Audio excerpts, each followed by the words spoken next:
Okay, so what I have here today is a Winchester Model 12 shotgun. It's a 12 gauge. It was made in the 1950s. This is just going to be a quick introduction video. As you can see, I already started taking it apart. Now, years ago, when I first got this gun, I cleaned it. I figured out how to adjust the little adjustment that's inside here that tightens the barrel up. And that was about all I did. And when I say I cleaned it, I cleaned the barrel and I oiled and scrubbed the inside as good as I could without taking it apart. Because at that point, say 20 years ago, maybe not quite 20 years ago, I was not as comfortable tearing the insides of it apart as I am today. It's a project that I've put off for a good long time. And now that I took it out of the gun closet and started taking it apart, I can see where it's starting to rust inside and it's getting mungy and gross. So I already have taken it apart. I don't have a video of the before and after other than what I'm showing you right now. I am going to linseed oil this stock. This stock has been cleaned and polished several times by me, but now I want to go to the next level because it's got all these little chips and wear marks and stuff in it. So I'm gonna rub it with boiled linseed oil. I'm gonna do the whole thing this time. So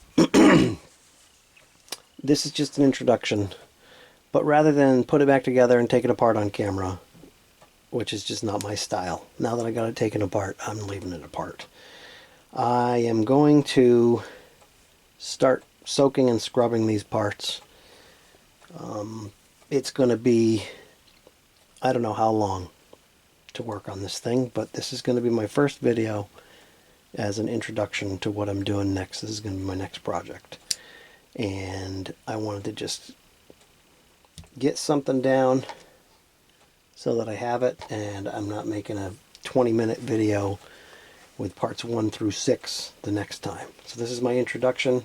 The next project I'm going to be working on is going to be this old Winchester Model 12 from the 50s. I'm not rebluing it. It's a conservation. I'm going to soak and scrub everything. I'm going to redo the wood with linseed oil. I'm not sanding it. And I'm going to just try and preserve it. The action is very clunky and tight, but when I look inside it, with all the goo and mung and old oil and stuff I see in there, there's no wonder. So this is all going to get cleaned and oiled and then put back together. So this is part 1, just to give you a quick once over. I'm assuming it's going to take a couple of weeks for me to work on it, film it, the whole deal. But that's what's next. Winchester Model 12. As always, thanks for watching. Have a great day, and I'll see you next time.